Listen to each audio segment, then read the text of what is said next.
Today on the Trout Show, listeners meet Jules Leyhe, a slide guitar maestro who's been chasing riffs since his preteen years, inspired by the one and only Jeff Beck. He's rocked stages with blues legends and now shares his skills through his YouTube Master Series. Fans and musicians alike can settle in as the Trout Show dives into his journey, his influences, and what drives his killer sound. And now here's the Trout's interview with Jules Leyhe. Meet a financial advisor who learns what truly matters to you, creating financial strategies that support a life you love. That's David Smith with Edward Jones. His years of experience has assisted dozens of clients, just like you, to weave their way through the maze of financial opportunities available. One quick call at 469-372-1587 and David can assist your financial wants and needs. That's David Smith with Edward Jones at 469-372-1587. Remember, it's your financial future, make it a rewarding one. David Smith at 469-372-1587.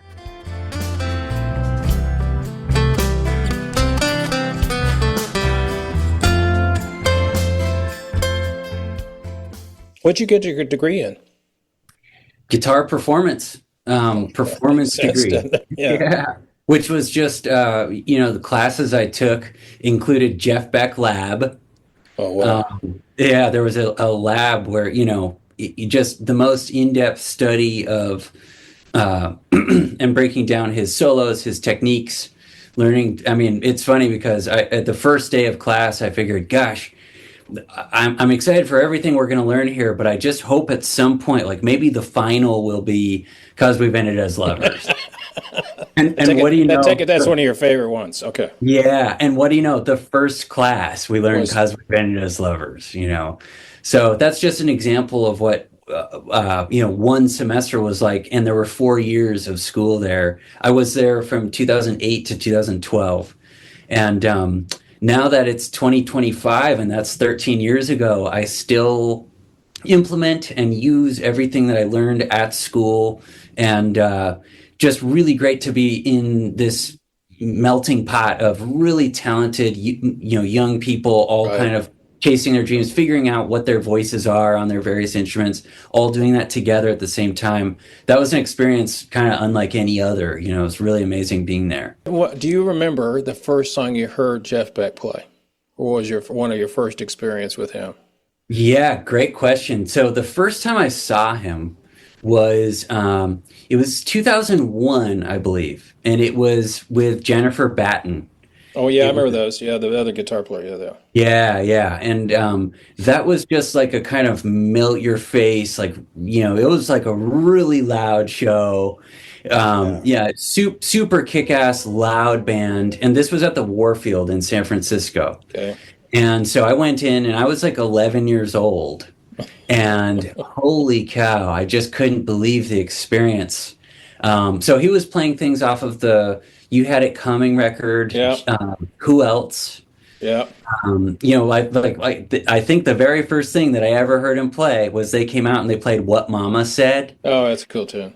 And it's really cool. It's just like, it's like this rock and roll guitar from the future. Yeah, because she's the one that, I don't know if she did it on the recording, but live she did the that part one. And then, exactly. Yeah. So, it's this just like crazy. And then he comes out and he's like, doing his really cool kind of, it's basically like souped up rockabilly.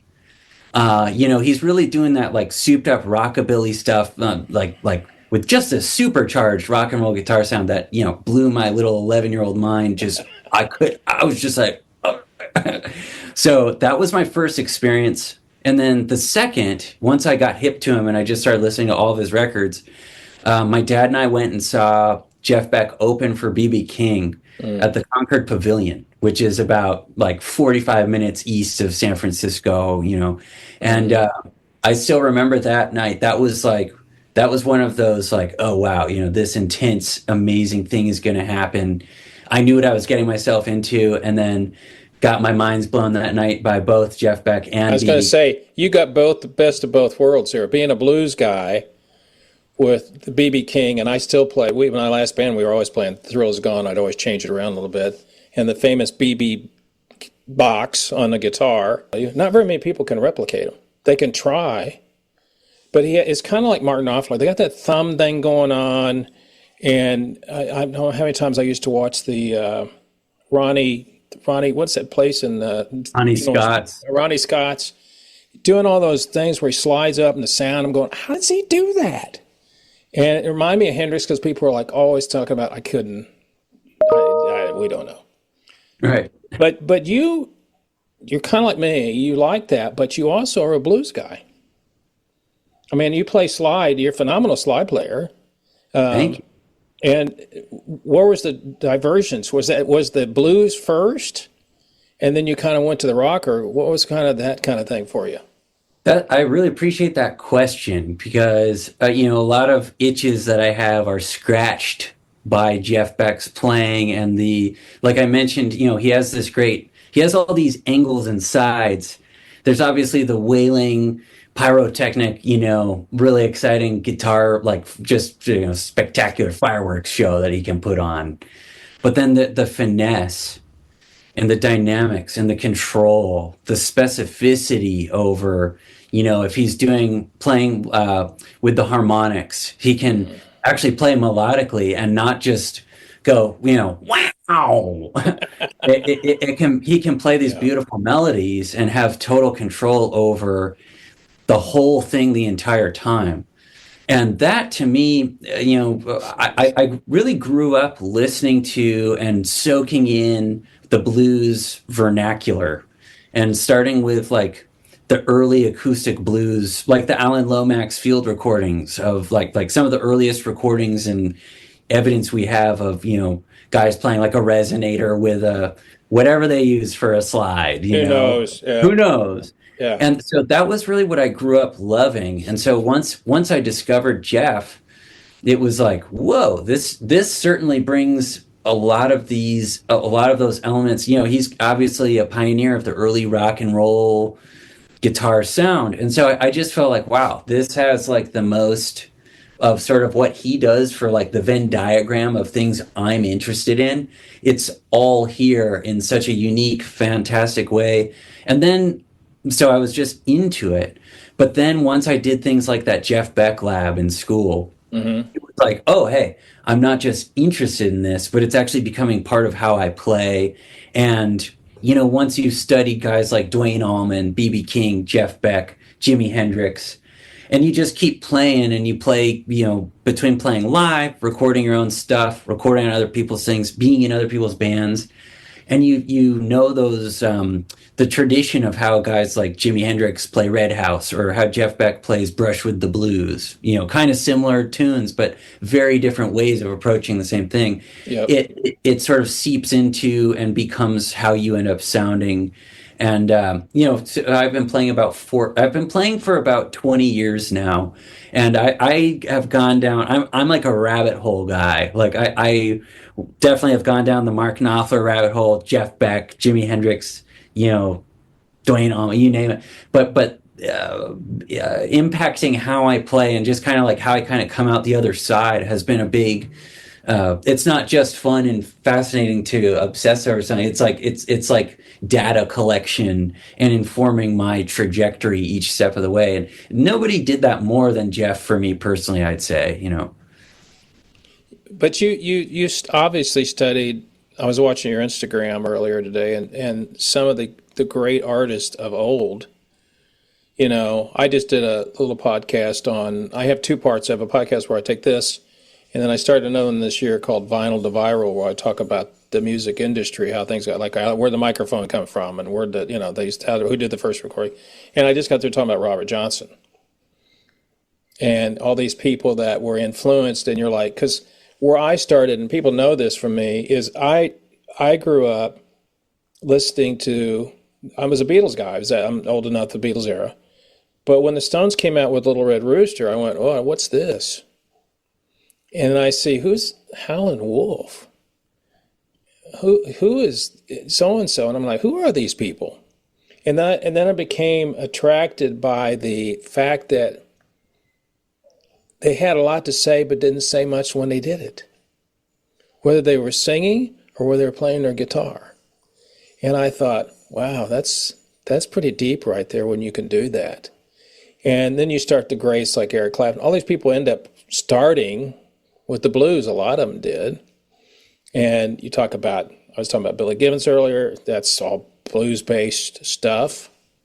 But when you, like you said, I think the thing about what you're doing is you're kind of a professor of the music industry.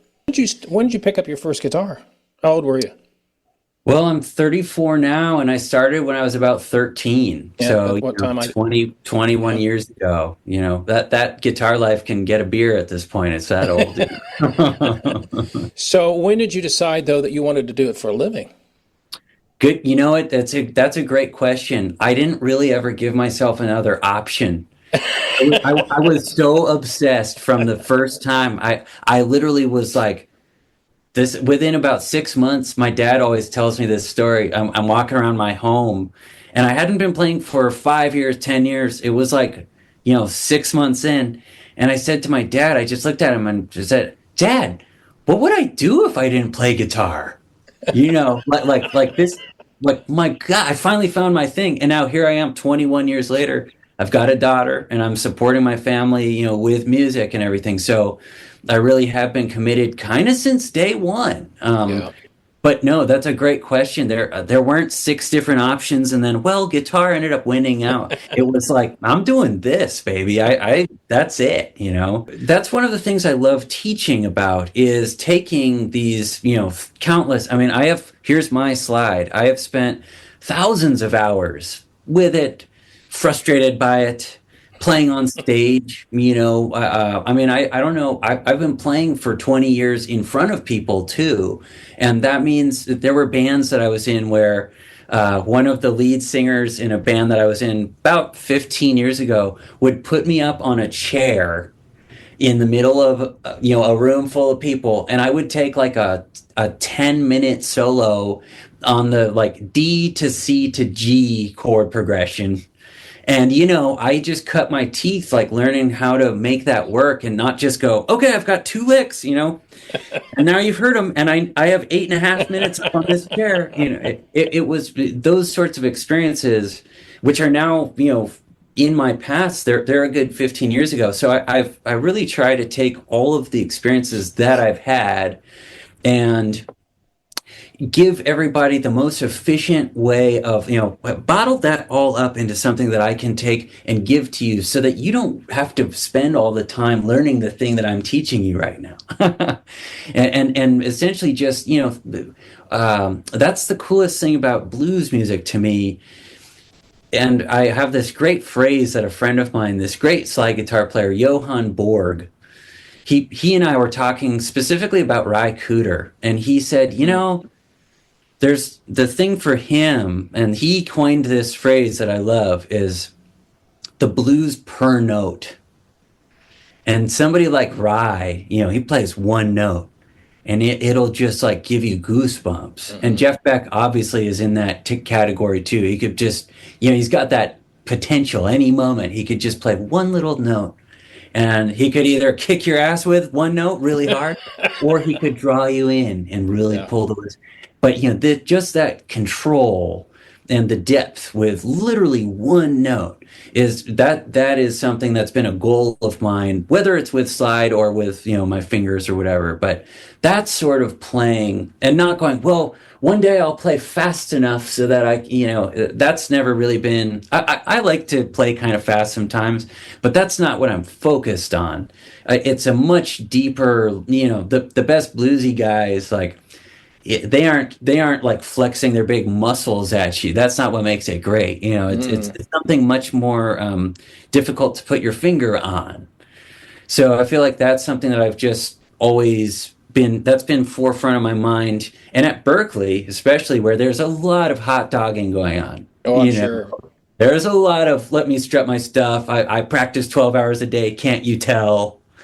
Yeah. And so I was kind of like not of that mindset, which was a really nice, just a nice way to go into a place like that and come out being assured that, I don't need to play a gazillion notes to make my voice heard or anything. That's not what's going to work for me. So there's a lot of like mind stuff that happens, obviously, that the chops and everything have to do with it, but it's really a small part. It's more about like, yeah, you said something earlier about these guys like Derek Trucks and Jeff and everything, and all these folks that I think of as masters, and this goes beyond just musicians, but Vincent van Gogh, or just people like that, where we go, oh, well, they're a master.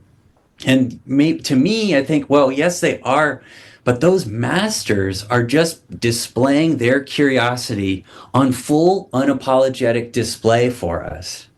And we're a part of it. And it comes across as their mastery or something that they're done with or complete with. But in fact, if you talk to them, Jeff Beck, he would go, oh, no, yeah, I'm working on this thing. I'm always shooting for the future. I'm shooting ahead. Yeah. And so that's something, to me, I feel like I've picked up on. Miles Davis. He wouldn't say I've mastered it and I'm done. He's curious. He's chasing something, And so to me, that's what I've picked up on all of my biggest inspirations and heroes. They're never done. This is never something you're done with, So that is like talking about drive or being inspired to keep going all the time. That keeps me inspired to just continue to be my best, continue to, if there's a spark for a student, give them something that's going to make them go, wow, Jules, you wouldn't believe it. This, that, and the other. And I just smile and go, that's, there you go. That's the payoff. That's the payoff. Yeah. And that pays off for me as well, of course. So that's just a little bit of like, inspiration, drive, the sound, like what the heck are we doing with this? You can pick up your guitar and feel like not playing that thing ever again sometimes because it's frustrating, for sure. But that's kind of a sign that you care and that you're not just I'm done. I've never felt that way about it. Well, there's times that I don't play it for a while, a day or two, but I'm constantly. I think what you're saying is that Jeff was a prime example of that. Was they're never happy. And people like Beck, and there are other people like that. You've played with Buddy Guy. I saw you on stage with Buddy. I know his guitar tech, Connor Court, now. Uh-huh. And he's like you. Obviously, he's about more years on his life, but he's always trying to get new talent the opportunity to shine. What's your goal? I mean, obviously, you're doing pretty well with your channel and all that stuff, but what's your long-term goal as far as playing more or promoting it or something like that? Great question. So I'm really excited to be launching the online Jules Academy, the online Jules Guitar School. I've kind of outgrown teaching people one by one. I still have some time for private lessons, and some people who are really dedicated and who really love all my videos and just things that I do. So it's not 100% stopping, but simply put, I have a 9-month-old daughter now, and the channel, my YouTube channel, has grown, and my just general social media following has grown enough so that there's demand for an online school where it's like group classes. I have some master classes available right now. I have a Derek Truck slide master class. I saw that, yeah. A modern blues guitar master class, but coming out very soon is a Jimi Hendrix, a Stevie Ray Vaughan. We have a Jeff Beck. We're working on just kind of this whole offering of like the whole everything that I have here. So I do love teaching, and I love playing. Oh, exactly. It's always sitting there right by me. Exactly. Talk back Jimi Hendrix. Yes. So my online guitar school being up and running very soon, like in the next couple of months. If anybody out there is curious as to what my courses look like, you can check out the Ultimate Slide Masterclass, a 2-hour free YouTube video.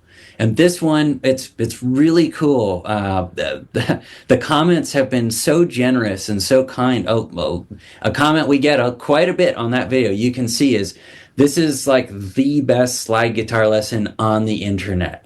And there are like 100 people saying that. So we have a bunch of really great feedback on this one video, and that's the level of production value and instruction and everything of my other courses. So if anyone's curious to see, what that might look like, I'd direct them there first. But then my YouTube channel is just filled with videos of me teaching at home. It looks a lot like this, a lot of videos here. Yes, yep. Performances, I've done like the national anthem at the A's and the Giants game. So there's... do you do the Jimi Hendrix version or the slide version? That's a great question. I've done a slide version mainly, and it's a really cool way of sort of paying homage to, all of my heroes, but having my own sort of unique lane or way of playing it that's, not too copycatty. And yeah, that's been just a really, really cool, great gig, a really fun gig that I've had the last few years. I'm actually going to do it this Sunday at the Oakland Arena here for Monster Jam, which is like the monster truck. So it's super fun. I've like become the guy they call for that, which is just great. And I noticed that you use, what was the amps that you use? Well, I have I know you did talk about Dumbo for a while. I did say comments about Dumbo, yeah. But yeah, that's right. You were using some Fenders, weren't you? Or you are using Fenders.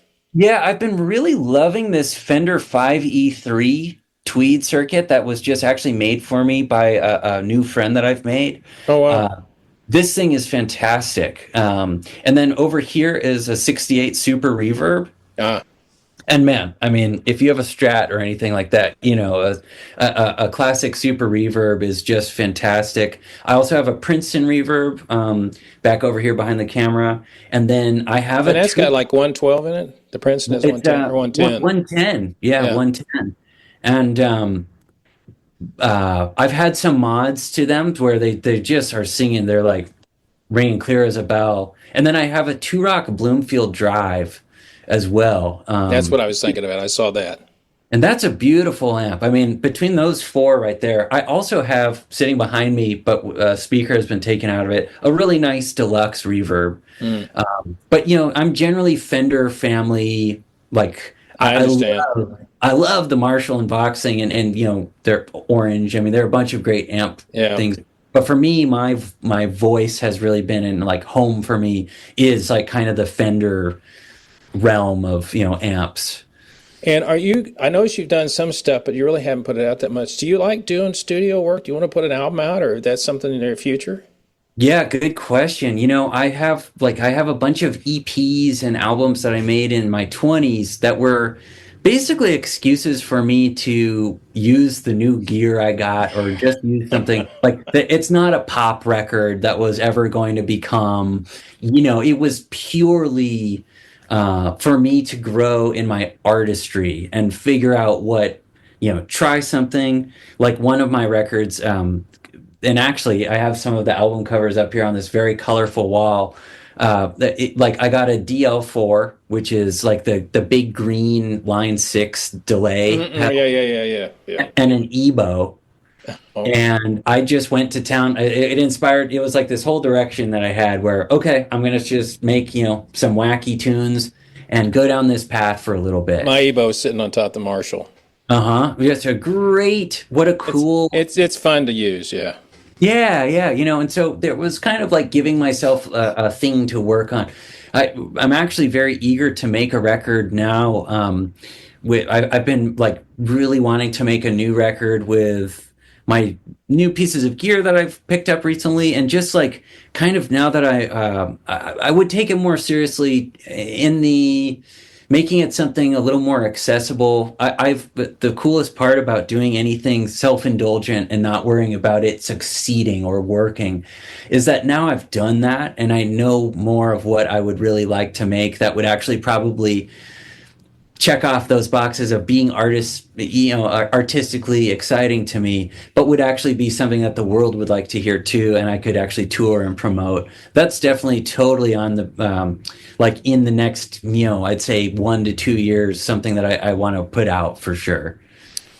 What's the average age of people that you get to see that come to you? Are they all over the place or younger? Good question. It's a mostly older than me crowd. I was wondering.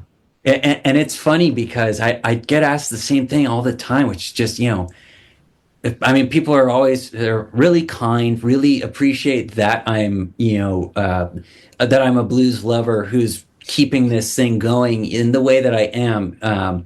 And they respect that. And they're always, after being excited and everything, it's like, how did you get into this? And the person always usually, well, I mean, I've just experienced this so many times, because back when I saw, Muddy Waters in Chicago, and the person's 80 something or whatever, and they go, but man, to see somebody young like you doing this, I can't tell you how excited it makes me feel. So I've been really, it's an honor. I mean, I've got these great pictures. Right now, I'm looking at some pictures of me with Taj Mahal, B.B. King, Guy and Jimmy Vaughn, Les Paul, all right on my little wall here. And I'm super honored that I've ever met those people. They showed me anything, had me up on stage with them to perform. Did you get to meet Les before he died?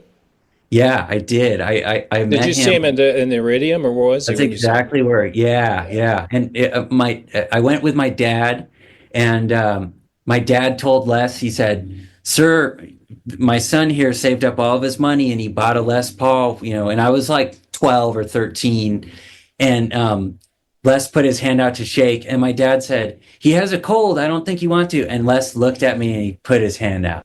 Just shake my hand, right on, young man. And Les did not pass away right then. I had nothing to do with him going, so there was nothing there. But then Les signed the picture for me. We ended up signing. So I have this great picture of Les and I up on the wall that he signed for me. But yeah, just all these people. You get to meet your heroes. I've met my heroes and given them big hugs, and they've invited me back to play with them over and over. Let me just show you this really quick. This is super cool. This is my family with Buddy Guy. And Buddy loved, and then this was before I played with him. Is that your dad on Buddy's left? Yeah, my dad, and then my mom and sister over here. But that's like it's not just me playing up there by myself or anything. It's like, no, come meet me, take a picture with your family. I can. What's your favorite? Do you play an E or G? Do you play an E mostly? Do you like playing E, open E? So for slide. I know Derek plays an open G all the time. That's all he plays in. I like open E a lot. That works really well for just like the way that's kind of like the language that it really just makes the most sense to me and works the best. I like open G a lot, but open E is preferable to me. It makes more sense to me. Yeah. I watched Derek kind of going, okay, I know he's been doing this since he's 12, but I'm thinking, okay, I'm going to have to transpose. That's not really okay, it's up here, it's not here. But with the E, an open E, you can figure it out pretty quick as far as I'm concerned. Yeah, open E is definitely like, if anybody out there is going, boy, slide sounds cool, and I don't know the difference, I'd recommend that you start in open E, and that Ultimate Slide Masterclass video is all in open E. Okay. So, I mean, just, it's a cool thing to steer anybody towards. It's free. It's 2 hours. It's a great way of getting into this new style of playing. But yeah, if you're going to start with one, I'd start with open E. It'll probably, like you said, it's more intuitive. Yeah. You can get further quicker, easier, with less headaches. That's kind of true. Yeah. Do you ever have to raise your strings up, or you just leave them in that normal height, or do you raise them up before you play? Great question. Just a little bit. Like I used to play with high action when I'm playing slide, and it's funny. As soon as I played with lower, more normal action, I realized, oh wow, I was kind of doing that. I was overcompensating, but really, it's best to have pretty normal action, and just get used to a lighter touch with your slide. But there's all sorts of cool stuff you can do, like fretting behind the slide to make different voicings. You can play like Sonny Landreth does that all the time. 100% Sonny Landreth territory, So that's also why I'd recommend putting the slide on your pinky. If you do it on your ring finger, and Derek Trucks and Dwayne Allman both played on their ring finger, that's not a problem. But if you're new to it, it's advantageous to start on your pinky, because there are these there's all this stuff you can do behind the slide So I would encourage anybody to try starting with your pinky. It feels weird either way at first.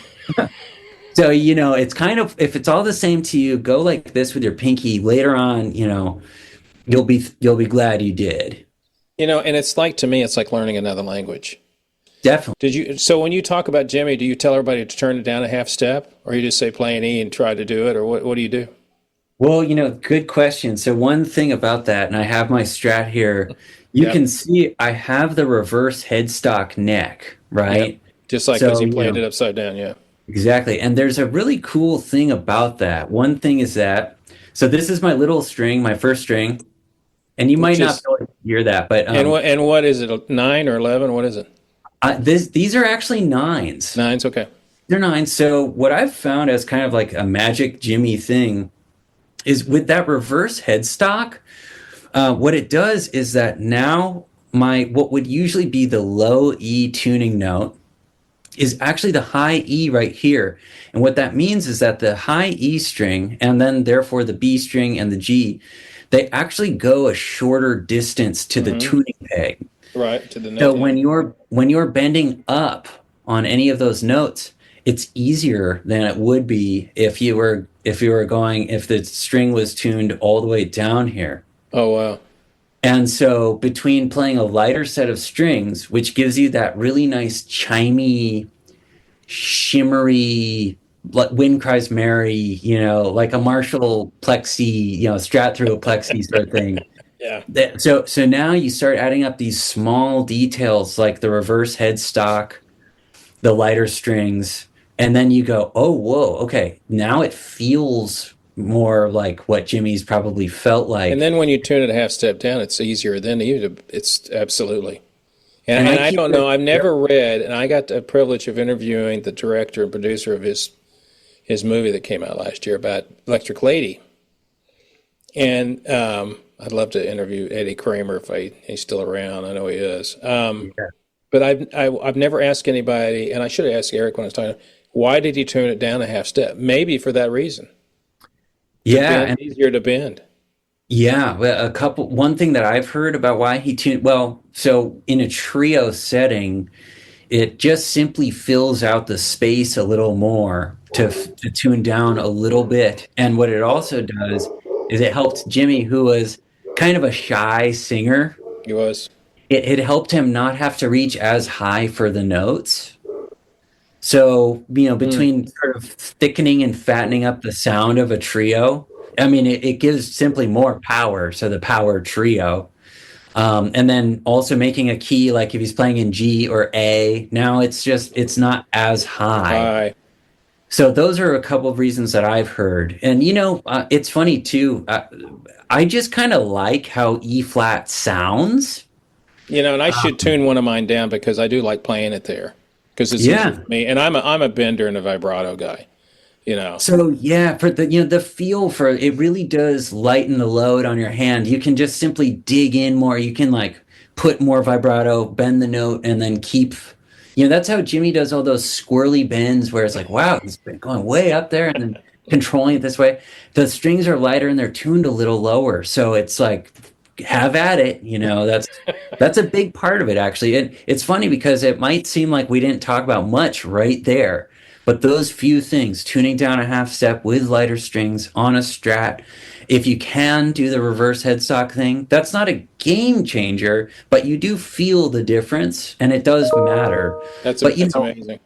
Yeah. So those are actually like pretty insightful. That's actually like 3 or 4 kind of big things that get you closer to sounding like Jimmy right there, It's the great thing for us is we have those people to look up to. Definitely. And you've had the privilege of playing with some of them. That makes a big difference too, because it's like you don't get on stage if you suck.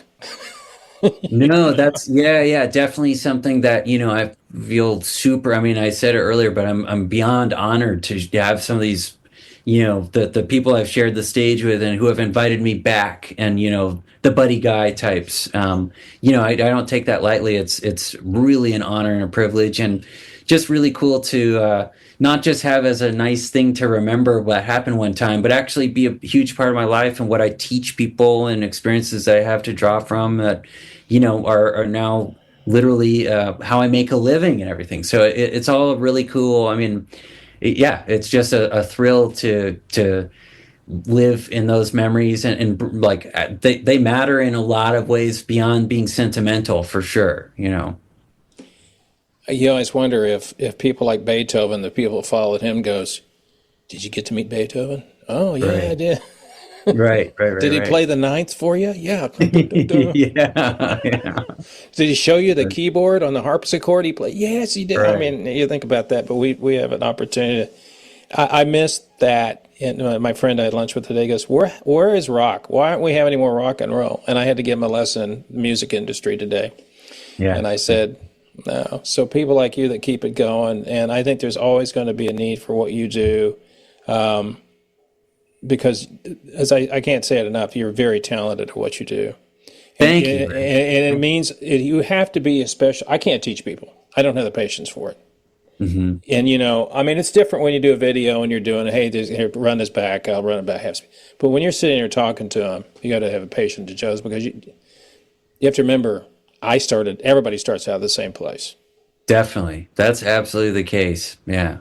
I appreciate all the kind words. I really do, man. Thank you. What's up on your agenda next? You making more videos soon, or you got to be playing out, or what's up? Yeah. Actually, a super exciting thing is happening right now. My business partner, Nico, who shoots all my videos. I was going to ask you who did that. Yeah, Nico Sotomayor shoots all my videos, and he and I are business partners. We're just about to rent out a really beautiful studio where we can, because we shoot a lot of my stuff right here, which is actually in my apartment. This is one of the 2 bedrooms at my home. But we're going to move this operation to a studio purely for making courses, making YouTube videos, having people over for interviews, just all things video and music, teaching clinics. So we're just about to move into this place, like I think next week, actually. So have you got a name for it? It's called Moon Landing, and so we kind of like it. Nico has his own business called La Luna Productions, which is the moon. So we're like, Moon Landing, La Luna. It's something about the moon. We feel like we're finally landing on the moon at the right time here. Well, that shows to me that you're doing pretty well if you're getting a studio and everything's going well. Yeah, thanks, man. It's definitely headed the right way, and we just want to grow everything. Get just more people. The coolest thing I love about all of this is just connecting with people about something that means a lot to all of us. And teaching is just such a cool tool to, none of us are ever done teaching or learning or anything. So that's what this is, just like every day is a new opportunity to meet someone really cool, get inspired by, or inspire someone. You just never know. And so this feels like a launching off pad for the future of my channel and just business, and who knows where it's going to take us, but that's kind of what's next.